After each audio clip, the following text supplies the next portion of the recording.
Hey everyone, welcome back to Reading with Reese. We have got The Perks of Being a Wallflower. We are on page 98. December 30th, 1991. Dear friend, the day after I wrote to you, I finished The Catcher in the Rye. I have read it 3 times since. I really didn't know what else to do. Sam and Patrick are finally coming home tonight, but I won't get to see them. Patrick is going to meet Brad somewhere. Sam is going to meet Craig. I'll see them both tomorrow at the Big Boy and then at Bob's New Year's Eve party.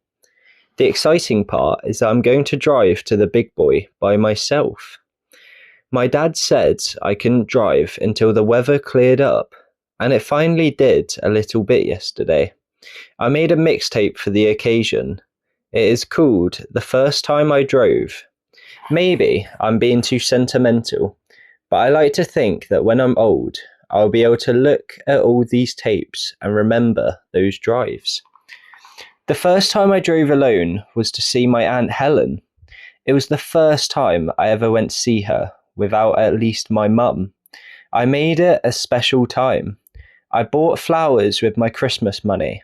I even made her a mixtape and left it at the grave.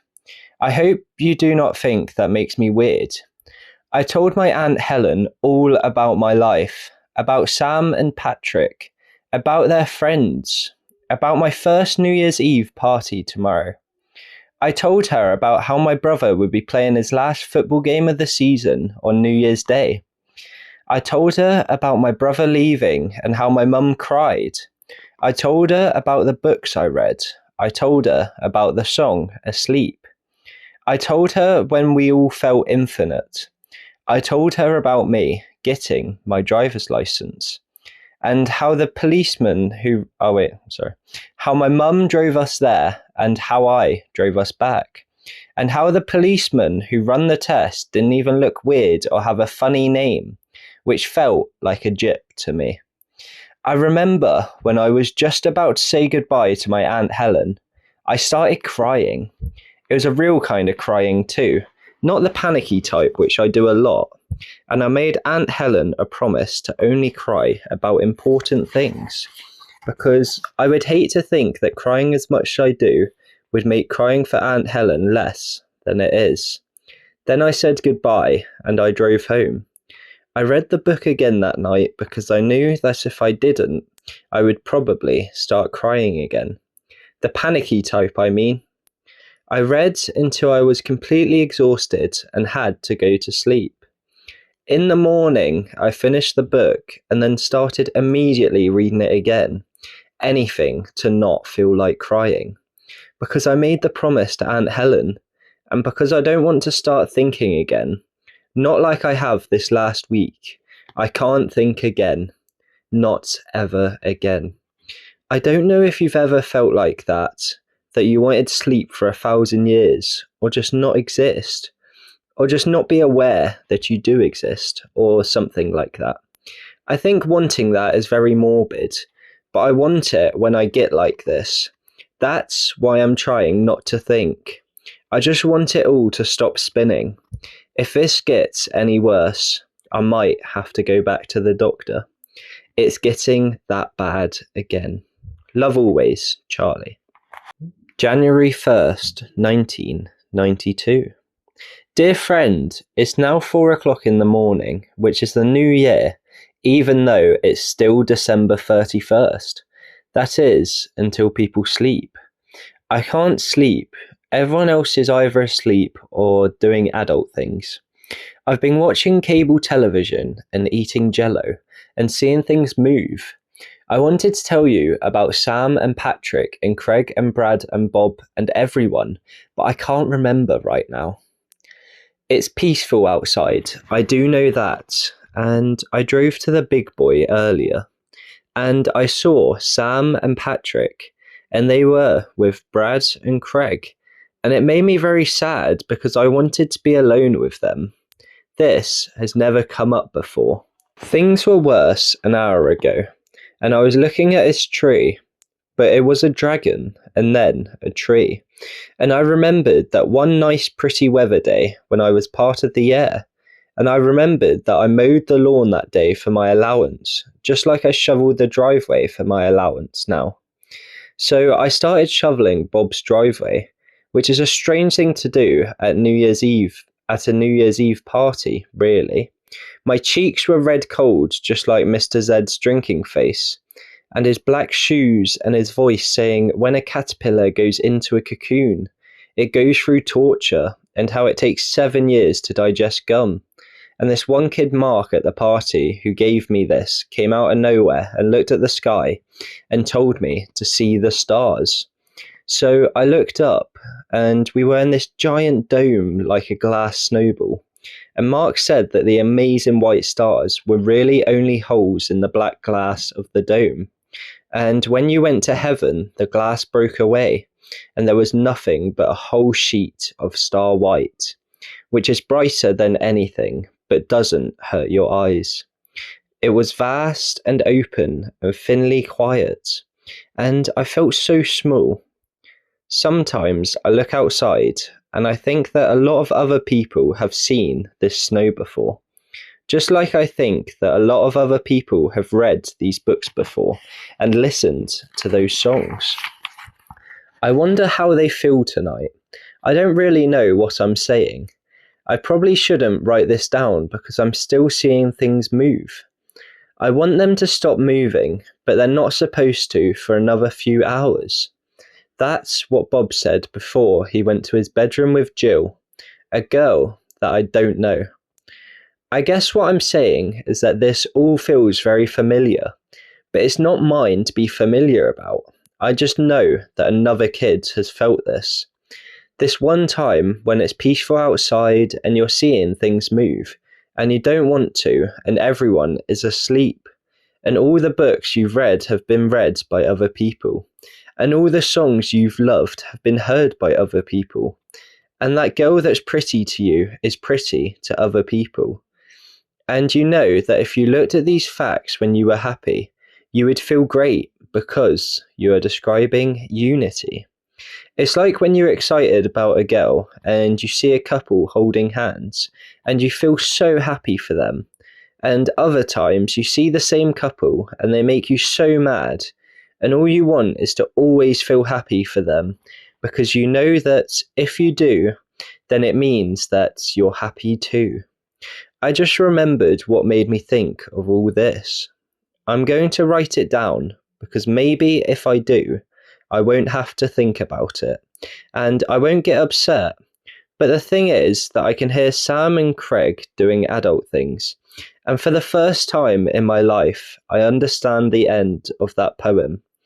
And I never wanted to. You have to believe me. Love always, Charlie. Part 3. January 4th, 1992. I'm sorry for that last letter. To tell you the truth, I don't really remember much of it, but I know from how I woke up that it probably wasn't very nice. All I remember from the rest of the night was looking all over the house for an envelope and stamp. When I finally found them, I wrote your address and walked down the hill past the trees to the post office, because I knew that if I didn't put it in a mailbox that I couldn't get it back from, I would never mail the letter. It's weird how important it seemed at the time. Once I got to the post office, I dropped the letter into the mailbox and it felt final and calm. Then I started throwing up, and I didn't stop throwing up until the sun came up. I looked at the road and saw a lot of cars, and I knew they were all going to their grandparents' house. And I knew a lot of them would watch my brother play football later that day. And my mind played hopscotch. My brother, football, Brad, Dave and his girlfriend in my room, the coats, the cold, the winter, autumn leaves.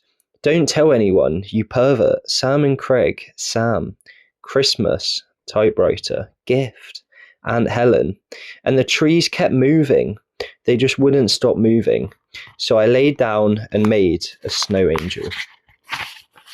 The policeman found me pale blue and asleep. I didn't stop shivering from the cold until a long time after my mum and dad drove me home from the emergency room. Nobody got in trouble because these things used to happen to me when I was a kid, when I was seeing the doctors. I would just wander off and fall asleep somewhere. Everyone knew I went to the party, but nobody, not even my sister, thought it was because of that. And I kept my mouth shut because I didn't want Sam or Patrick or Bob or anyone to get in trouble. But most of all, I didn't want to see my mother's face, and especially my father's, if they heard me say the truth. So I didn't say anything. I just kept quiet and looked around, and I noticed things. The dots on the ceiling, or how the blanket they gave me was rough, or how the doctor's face looked rubbery, or how everything was a deafening whisper. When he said that maybe I should start seeing a psychiatrist again. It was the first time a doctor ever told that to my parents with me in the room. And his coat was so white, and I was so tired. All I could think through the whole day was that we missed my brother's football game because of me, and I really hoped my sister thought to tape it. Luckily, she did. We got home, and my mum made me some tea, and my dad asked me if I wanted to sit and watch the game, and I said yes. We watched my brother make a great play, but this time nobody really cheered.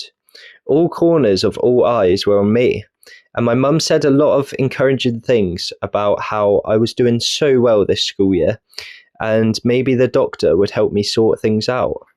My mum can be quiet and talk at the same time when she's being positive. My dad kept giving me love pats. Love pats are soft punches of encouragement that are administered on the knee, shoulder, and arm. My sister said that she could help me fix up my hair. It was weird to have them pay so much attention to me. What do you mean? What's wrong with my hair? My sister just kind of looked around, uncomfortable. I reached my hands up to my hair and realised that a lot of it was gone. I honestly don't remember when I did it, but from the look of my hair, I must have grabbed a pair of scissors and just started cutting without strategy. Big chunks of it were missing all over the place. It was like a butcher's cut. I hadn't looked at myself in the mirror at the party for a long time because my face was different and frightened me, or else I would have noticed. My sister did help me trim it up a bit, and I was lucky because everyone in school, including Sam and Patrick, thought it looked cool. Chick was Patrick's word, or cheek. Regardless, I decided to never take LSD again. Love always, Charlie. January 14th, 1992. Dear friend, I feel like a big faker because I've been putting my life back together and nobody knows. It's hard to sit in my bedroom and read like I always did. It's even hard to talk to my brother on the phone. His team finished third in the nation. Nobody told him we missed the game live because of me. I went to a library and checked out a book because I was getting scared. Every now and then things would start moving again and sounds were bass heavy and hollow, and I couldn't put a thought together. The book said that sometimes people take LSD and they don't really get out of it. They said that it increases this one type of brain transmitter. They said that essentially the drug is 12 hours of schizophrenia. And if you already have a lot of this brain transmitter, you don't get out of it. I started breathing fast in the library. It was really bad because I remembered some of the schizophrenic kids in the hospital when I was little. It didn't help that this was the day after I noticed that all the kids were wearing their new Christmas clothes. So I decided to wear my new suit from Patrick to school and was teased mercilessly for 9 straight hours. It was such a bad day. I skipped my first class ever and went to see Sam and Patrick outside. Looking sharp, Charlie, Patrick said, grinning. Can I have a cigarette? I said. I couldn't bring myself to say, bum a smoke. Not for my first one, I just couldn't. Sure, said Patrick. Sam stopped him. What's wrong, Charlie? I told them what was wrong, which prompted Patrick to keep asking me if I had a bad trip. No, it's not that. I was getting really upset. Sam put her arm around my shoulder and she said she knew what I was going through. She told me I shouldn't worry about it. Once you do it, you remember how things looked on it. That's all. Like how the roads turned into waves and how your face was plastic and your eyes were two different sizes. It's all in your mind. That's when she gave me the cigarette. When I lit it, I didn't cough. It actually felt soothing. I know that's bad in a health class way, but it was true. Now, focus on the smoke, Sam said, and I focused on the smoke. Now, that looks normal, doesn't it? Uh-huh, I think I said. Now, look at the cement on the playground. Is it moving? Uh-huh. Okay, now focus on the piece of paper that's just sitting there on the ground. And I focused on the piece of paper that was sitting there on the ground. Is the cement moving now? No, it's not. From there you go to you're going to be okay to you should probably never do acid again. Sam went on to explain what she called the trance. The trance happens when you don't focus on anything and the whole big picture swallows and moves around you. She said it was usually metaphoric, but for people who should never do acid again, it was literal. That's when I started laughing. I was so relieved, and Sam and Patrick smiled. I was glad they started smiling too, because I couldn't stand there looking so worried. Things have stopped moving for the most part ever since. I haven't skipped another class, and I guess now I don't feel like a big faker for trying to put my life back together. Bill thought my paper on The Catcher in the Rye, which I wrote on my old typewriter, was my best one yet. He said I was developing at a rapid pace and gave me a different kind of book as a reward. It's On the Road by Jack Kerouac. I'm now up to about 10 cigarettes a day. Love always, Charlie. Alright, we are going to end it there, guys, on page 110. So thank you guys for listening, and I will see you later on this week for more. Peace.